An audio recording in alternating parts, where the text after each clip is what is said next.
Temperature. So டெம்பரேச்சரை பொறுத்து இந்த வேல்யூஸ் வந்து என்ன சேஞ்சஸ் ஆகுது அப்படின்றதுக்கு ஒரு கிராஃபிக்கல் ரெப்ரசன்டேஷன் இருக்குது. ஸோ இதில் வந்து same velocity and number of molecules எடுத்துக்கிறாங்க. ஒரு பர்டிகுலர் டெம்பரேச்சரில் வந்து பார்த்திங்கன்னா மெஷர் பண்ணும்போது we are getting a curve like this. டெம்பரேச்சரை இன்க்ரீஸ் பண்ணும்போது நமக்கு கர்வ் வந்து இப்படி வருது. இன்னும் டெம்பரேச்சரை ரைஸ் பண்ணும்போது கர்வ் வந்து இப்படி வரும். ஸோ இது வந்து டெம்பரேச்சர் T1, இது T2, இது T3ன்னு வச்சுக்கோங்க. T1ஓட T2க்கு அதிகமாக இருக்கும், T3க்கு இன்னும் அதிகமாக இருக்கும். ஸோ டெம்பரேச்சரை நம்ம ரைஸ் பண்ணும்போது என்ன சேஞ்சஸ் நடக்குதுன்னு பாருங்கள். மோஸ்ட் ப்ராபபிள் வெலாசிட்டியோட அந்த மேக்ஸிமம் லெவல் வந்து பார்த்திங்கன்னா number of molecules possessed most probable velocity வந்து பார்த்திங்கன்னா டெம்பரேச்சரை ரைஸ் பண்ணும்போது இந்த மோஸ்ட் ப்ராபபிள் வெலாசிட்டி வேல்யூ வந்து டிக்ரீஸ் ஆகிட்டே போகுது. அது ஒரு concept. Most probable velocity possess பண்ணக்கூடிய number of molecules value decrease ஆகுது. ஒய் ஆக்சிஸில் தானே குறைஞ்சிக்கிட்டே, இந்த மேக்ஸிமம் லெவல் ஒய் ஆக்சிஸில் குறைஞ்சிட்டே போகுது. அட் த சேம் டைம் வெலாசிட்டியோட மேக்னிடியூட் பாருங்கள். T1ல மோஸ்ட் ப்ராபபிள் வெலாசிட்டி ஒரு வேல்யூவில் இருக்குது, T2ல வெலாசிட்டி வேல்யூ இன்க்ரீஸ் ஆகுது. கரெக்டா? So when we increase the temperature இந்த மோஸ்ட் ப்ராபபிள் வெலாசிட்டி இல்லை சிபி வேல்யூ வந்து இன்க்ரீஸ் ஆகுது. அது காமன் ஃபேக்டர் தான். டெம்பரேச்சர் இன்க்ரீஸ் ஆனால் வெலாசிட்டி இன்க்ரீஸ் ஆகும், கைனடிக் எனர்ஜி இன்க்ரீஸ் ஆகும். அதே சமயம் டெம்பரேச்சர் இன்க்ரீஸ் பண்ணும்போது நமக்கு வேற ஒரு சேஞ்சஸ் என்ன நடக்குதுன்னா இந்த மோஸ்ட் ப்ராபபிள் வெலாசிட்டியை பொசஸ் பண்ணக்கூடிய மாலிகுல் நம்பர் வந்து டிக்ரீஸ் ஆகுது. இப்போ ஃபார் எக்ஸாம்பிள் டெம்பரேச்சர் T1ல ஃபார் எக்ஸாம்பிள் மோஸ்ட் ப்ராபபிள் வெலாசிட்டியை வந்து ஒரு 100 மாலிகுல்ஸில் ஒரு 60 மாலிகுல்ஸ் இந்த வெலாசிட்டியை எக்ஸ்பிரஸ் பண்ணுது அப்படின்னா T2 டெம்பரேச்சரை இன்க்ரீஸ் பண்ணுமோ 60க்கு பதிலாக 50 பொசஸ் பண்ணலாம், இல்லை 55 இருக்கலாம். இன்னும் டெம்பரேச்சர் ரைஸ் பண்ணுமோ அது 51ஆகவோ இல்லை 48ஆகவோ மாறலாம். ஸோ மோஸ்ட் ப்ராபபிள் வெலாசிட்டியோட மேக்னிடியூட் இன்க்ரீஸ் ஆகுது.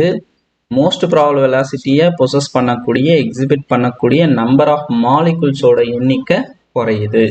இதை வந்து ஞாபகத்தில் வச்சுப்போங்க. This is very very very important.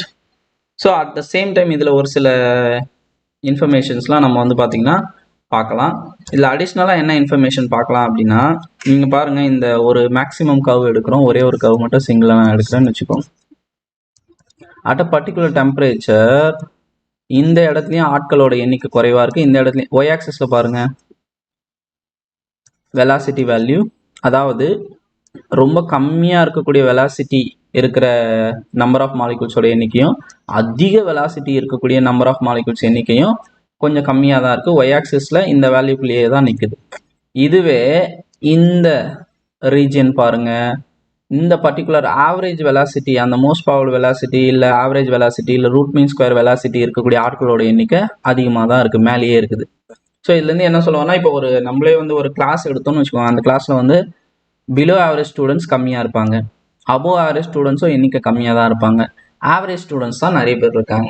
கரெக்டுங்களா? ஸோ அதே மாதிரி தான் to low velocity to high velocity இருக்கக்கூடிய எண்ணிக்கை நம்பர் ஆஃப் மாலிகுல்ஸ் எண்ணிக்கை வந்து பார்த்திங்கன்னா ரொம்ப கம்மியாக தான் இருக்கும்.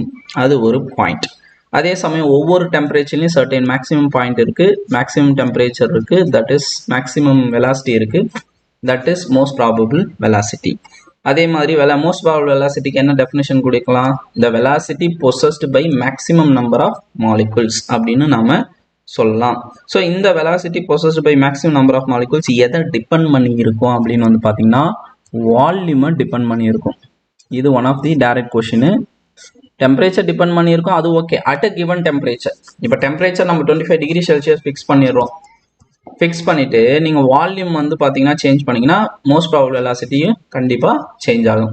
So it is completely depends on the temperature. There is no doubt in this. Temperature increase பண்ணால் சிபி வேல்யூ இன்க்ரீஸ் ஆகும். அட் அ கிவன் டெம்பரேச்சர், ஒரு பர்டிகுலர் டெம்பரேச்சர் ஃபிக்ஸ் பண்ணிட்டு எக்ஸ்பெரிமெண்ட் பண்ணும்போது வால்யூமை டிபெண்ட் பண்ணி இந்த மோஸ்ட் ப்ராபபிள் வெலாசிட்டி கண்டிப்பாக இருக்கும். ஸோ இதை வந்து ஞாபகத்தில் வச்சுக்கோங்க. ஸோ இது வந்து அடுத்த பாயிண்ட் வந்து இந்த டெம்பரேச்சருக்கும் வெலாசிட்டிக்கும் இருக்கக்கூடிய relation. For example average velocity base பண்ணி ஒரு சம் இருக்கும், அதனால் இதை நான் சொல்கிறேன். ஆவரேஜ் வெலாசிட்டிக்கு என்ன ஈக்குவேஷனு? 3RT/m அப்படின்னு ஒரு ஈக்குவேஷன் எழுதுவோம். இதில் வந்து இந்த 3RM எல்லாமே வந்து கான்ஸ்டன்ட்னு வச்சுக்கோங்க. இதெல்லாம் கான்ஸ்டன்ட் எடுத்தீங்கன்னா இதை வந்து நம்ம என்னென்ன ஈக்குவல் டு கான்ஸ்டன்ட்டை வெளியே எடுத்துட்டிங்கன்னா இது டைரக்ட்லி ப்ரொபோர்ஷனலாக மாற்றிடலாம். 3RM எல்லாமே வந்து பார்த்திங்கன்னா ஈக்குவலு. T. இதுவே சப்போஸ் M வந்து எந்த அன்னோன் கேஸ் எடுக்கிறோம் அப்படின்னா T/M நம்ம எழுதலாம் கரெக்டா. ஸோ 3ம் 6ம் constant. So average velocity is directly proportional to T/M with respect to square root. So இப்போ இந்த ஈக்குவேஷனை வந்து பார்த்தீங்கன்னா ஃபார் 2 கேஸஸ்க்கு எழுதுறது வந்து நம்ம என்னென்ன C1 is directly proportional to same temperature இருக்குன்னு வச்சுக்கோங்க 2 gases T/M1 square root அப்படின்னு எழுதலாம். இப்போ C2 என்னென்ன எழுதலாம், ரெண்டாவது கேஸ் அதே டெம்பரேச்சரில் வச்சுருந்தோன்னு வச்சுக்கோங்க T/M2 ஸ்கொயர் ரூட் அப்படின்னு எழுதலாம். ஸோ ரெண்டு கேஸும் வேறு வேறு ஒரே டெம்பரேச்சரில் ரெண்டு கேஸ் வச்சுருக்கும் போது அதுக்கு ஈக்குவேஷனை இந்த மாதிரி நம்ம எழுதலாம். இப்போ C1/C2 ரெண்டும் ஒரே டெம்பரேச்சரில் இருக்கிறதுனால C1/C2ன்னு போட்டால் நமக்கு என்ன வரும் பாருங்கள். C1/C2னா இந்த கான்ஸ்டன்ட் அடி வாங்கிடும், ஏன்னா 3R தான் ரெண்டுத்துலேயும் ஈக்குவேஷனு. ஸோ Tக்கு T கேன்சல் ஆகிடும். M2 வந்து C2க்கு ரெசிப்ரோக்கல் ரிலேஷனில் இருக்குது. ஸோ அப்படின்னா C2க்கு மேலே வந்து M2, அதே மாதிரி C1க்கு இங்கே கீழே வந்து M1 வந்துடும். ரெண்டுத்துக்கும் காமனாக என்ன பண்ணிடலாம், ஸ்கொயர் ரூட்டு எழுதலாம். This is in case of same temperature. இதுவே சப்போஸ் டிஃப்ரெண்ட் டெம்பரேச்சரில் வச்சுருக்கோன்னு வச்சுக்கோங்க. கேஸ் 1 வந்து ஒரு டெம்பரேச்சரில் வச்சுருக்கோம், கேஸ் 2 வந்து அனதர் டெம்பரேச்சரில் வச்சுருக்கோன்னு வச்சுக்கோங்க. இது வந்து T1 எழுதலாம், இதை T2ன்னு எழுதலாம். அப்படின்னா இங்கே ஈக்குவேஷன் என்ன வரும், இதுக்கு பதிலாக இந்த C1க்கு பதிலாக C1க்கு நேராக என்ன யார் வருவாங்க பாருங்கள், T1/M1 ஸ்கொயர் ரூட்டுன்னு வருவாங்களா. டிவைடில் என்ன வருவாங்க, T2/M2 ஸ்கொயர் ரூட் அப்படின்னு வருவாங்க. ஸோ டிவைடில் வந்து T2/M2 ஸ்கொயர் ரூட்டில் வருவாங்க. ஸோ இதை வந்து ஆல்டர்னேட் பண்ணி இது ரெண்டுத்தையும் எல்லாம் டிவைட் பண்ணிங்கன்னா இதுக்கும் இருக்கிற ரேஷியோ வந்து 1 வரும் அப்படின்னு சொல்கிறாங்க. ஸோ இதுக்கும் எல்லாம் டிவைட் பண்ணிங்க, எல்லாமே நீங்கள் known T1 T2 M1 M2 ரெண்டு கேஸை கம்பேர் பண்ணி பார்க்கும்போது இதுக்கும் இருக்கிற ரிலேஷன் வந்து 1ன்னு வரதுக்கான வாய்ப்பு இருக்குன்னு சொல்லுவாங்க. அதே மாதிரி இந்த C1/C2 இதுக்கும் இருக்கிற ரிலேஷன் வந்து 1ன்னு எடுத்துக்கினீங்கன்னு வச்சுக்கோங்க. இந்த ஈக்குவேஷனை எப்படி எழுதலாம் அப்படின்னு பார்த்தீங்கன்னா T1/M1 is equal to T2 ஏன்னா T2/M2 இங்கே டிவைடில் இருக்குது, அங்கே போனால் மல்டிபிள் ஆகிடும். ஸோ T2/M2 அப்படின்னாலாம் ஸ்கொயர் ரூட் ரெண்டு சைடும் கேன்சல் பண்ணிடலாம். ஸோ இந்த ஒரு ரிலேஷன் ரொம்ப இம்பார்ட்டண்ட், ஞாபகத்தில் வச்சுக்கோங்க.